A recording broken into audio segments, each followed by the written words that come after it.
Hello friends, आज हम chapter 1 chemical reactions and equation of class 10 science chemistry discuss करेंगे। हमारा फर्स्ट टॉपिक है केमिकल रिएक्शन।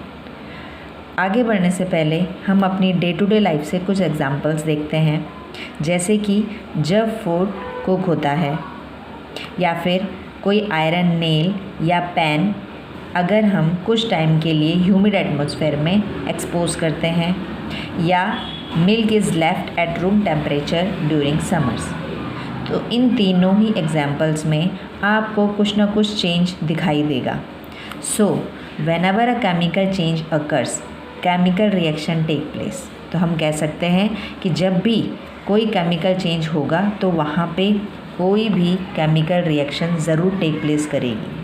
इस टॉपिक को और अच्छे से समझने के लिए हम कुछ एक्टिविटी देखते हैं। सबसे पहली एक्टिविटी है जिसमें हम एक मैग्नीशियम रिबन लेंगे। मैग्नीशियम एक मेटल होता है, जैसा कि आप लोगों ने क्लास 9 में पढ़ा होगा। तो वो अगर रिबन फॉर्म में है, लेस फॉर्म में है, तो उस मैग्नीशियम रिबन को जब आप लोगे और उसे सैंड पेपर से आपने रब करना है, ठीक है, उसे क्लीन करना है, रब करना है।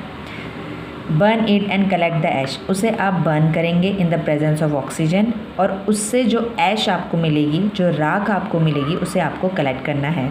तो आप क्या देखेंगे, it Burns with a dazzling white flame. जब आप उस मैग्नीशियम रिबन को बर्न करेंगे तो आप एक चमकती हुई फ्लेम देखेंगे जो कि वाइट इन कलर होगी, और जब वो फ्लेम पूरी तरह से बर्न हो जाएगी तो ये किस में कन्वर्ट हो जाएगा, वाइट पाउडर में। मींस जो आपने मैग्नीशियम रिबन लिया था वो अब किस में कन्वर्ट हो चुका है, वाइट पाउडर की फॉर्म में।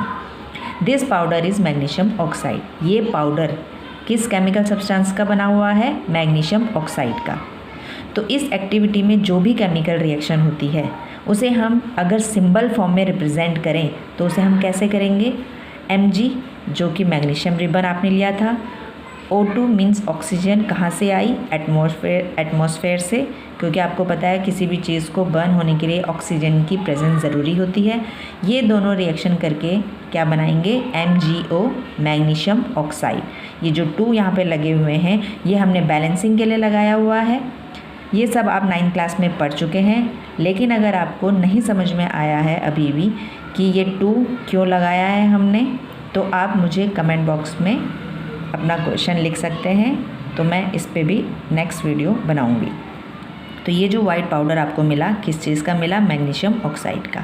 इसी तरह से अगर हम एक और एक्टिविटी लें, इस एक्टिविटी में आपने क्या करना है, एक कंपाउंड लेना है लेड नाइट्रेट का, प्लस आपने पोटेशियम आयोडाइड का दूसरा कंपाउंड लेना है। इन दोनों की आपने रिएक्शन करवानी है। रिएक्शन करने के बाद आपको क्या मिलेगा, lead iodide and potassium nitrate.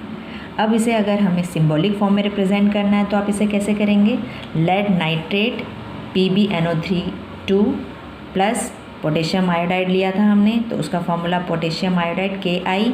दोनों ने रिएक्शन करके क्या बनाया, lead iodide PbI2 and potassium nitrate that is KNO3। तो यहाँ पे भी इन 2 कंपाउंड ने आपस में रिएक्शन की और 2 न्यू कंपाउंड बनाए, and this is the chemical reaction. Okay, अगर आपको ये सिंबॉलिक रिप्रेजेंटेशन नहीं समझ में आया, क्योंकि ये सब हम 9th क्लास में ऑलरेडी पढ़ चुके हैं, तो आप मुझे कमेंट बॉक्स में मैसेज कर सकते हैं, मैं इसके ऊपर नेक्स्ट वीडियो बनाऊंगी। इसी तरह से अगर हम एक और एक्टिविटी लें जिसमें हमने जिंक लिया और उसकी रिएक्शन हमने डाइल्यूट HCl या हाइड्रोक्लोरिक एसिड से करवाई, तो यहाँ पे आपने देखा कि जो न्यू सब्सटेंस बना वो क्या बना, zinc chloride and hydrogen gas. या फिर आप डाइल्यूट HCl की जगह अगर डाइल्यूट H2SO4 लेते, जिसे हम सल्फ्यूरिक एसिड भी कहते हैं, तो यहाँ पे जो कंपाउंड बनता न्यू वो क्या होता, zinc sulphate and hydrogen gas. तो अब देखिए, ये हमने जो 3 एक्टिविटी अभी यहाँ पे देखी, इन एक्टिविटीज़ में क्या होगा, a chemical reaction take place. Chemical reaction take place करती है, तो हम ऐसे कह सकते हैं कि a chemical reaction take place whenever there is change in state. अगर किसी सब्सटेंस की स्टेट में चेंज होता है, स्टेट में चेंज का मतलब अगर वो सॉलिड से लिक्विड, लिक्विड से गैस, गैस से सॉलिड, या इसी तरह से किसी भी स्टेट में चेंज होती है, तो वहाँ पे क्या होगी, chemical reaction.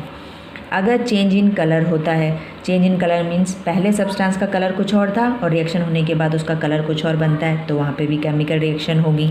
Evolution of a gas, अगर आप देखते हैं कि किसी केमिकल रिएक्शन के होने के बाद उसमें से कोई गैस इवोल्यूट होती है, तो इसका मतलब वहाँ पे भी कोई केमिकल रिएक्शन होती है।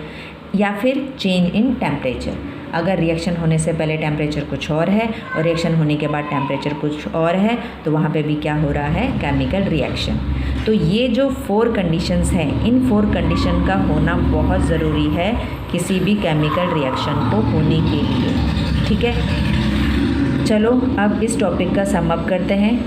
सम अप में हमने देखा कि एक्टिविटी 1 में जो हमारे पास रिएक्शन थी, उस रिएक्शन में चेंज इन टेम्परेचर हुआ। पहले मैग्नीशियम का टेम्परेचर कुछ और था, जब उसे हमने ऑक्सीजन की प्रेजेंस में बर्न किया तो उसने मैग्नीशियम ऑक्साइड बनाया, उसका टेम्परेचर चेंज हो गया, कुछ ना कुछ चेंज हुआ, बड़ा कम हुआ पर कुछ ना कुछ चेंज हुआ, तो हमें पता चल गया कि वहाँ पे क्या हुई, कोई केमिकल रिएक्शन हुई।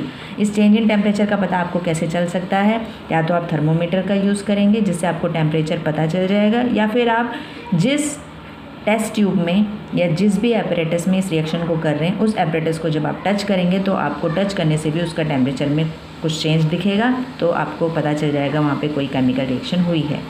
एक्टिविटी 2 में हमने देखा कि हमने जो lead nitrate and potassium iodide की रिएक्शन करवाई थी, उससे हमें जो सब्सटेंस मिला था lead iodide and potassium nitrate. तो यहाँ पे जो लेड आयोडाइड आपको मिला वो किस कलर का मिला, येलो कलर का, जबकि आपने जो लेड नाइट्रेट लिया था वो किस कलर का था, वाइट कलर का। तो कहने का मतलब है रिएक्शन होने से पहले आपके पास वाइट कलर का सब्सटेंस था और रिएक्शन होने के बाद आपके पास येलो कलर का सब्सटेंस आया। तो इससे भी आपको पता चल गया कि यहाँ पे भी कुछ ना कुछ केमिकल रिएक्शन हुई है, क्योंकि यहाँ पे चेंज इन कलर हुआ है। एक्टिविटी 3 में हमने देखा कि हमने जिंक की रिएक्शन डाइल्यूट HCl से करवाई थी या फिर डाइल्यूट H2SO4 से करवाई थी। तो जो कंपाउंड बना वो क्या बना, HCl के केस में ZnCl2 और H2SO4 के केस में ZnSO4, और साथ में कौन सी गैस रिलीज हुई, H2। तो हमने ऊपर कहा था कि जब भी इवोल्यूशन ऑफ अ गैस होता है तो वहाँ पे भी केमिकल रिएक्शन होती है। तो यहाँ पे क्योंकि हाइड्रोजन गैस इवोल्यूट हुई, तो इसका मतलब यहाँ पे भी कोई ना कोई रिएक्शन हुई है। तो ये तीनों ही एक्टिविटी बताती हैं हमें कि यहाँ पे कोई ना कोई केमिकल रिएक्शन हुई है। चलो अब एक क्वेश्चन है इस टॉपिक से रिलेटेड जो कि बहुत इम्पॉर्टेंट है। Why magnesium ribbon is cleaned with sand paper. हमने स्टार्टिंग में जो एक्टिविटी 1 की थी वहाँ पे हमने बताया था कि मैग्नीशियम रिबन जब आप लोगे पहले आप उसे क्लीन करोगे सैंड पेपर से। क्यों क्लीन करोगे, इसके ऊपर बहुत बार क्वेश्चन पूछा जाता है। So it is cleaned with sand paper because magnesium react with oxygen of air to form magnesium oxide.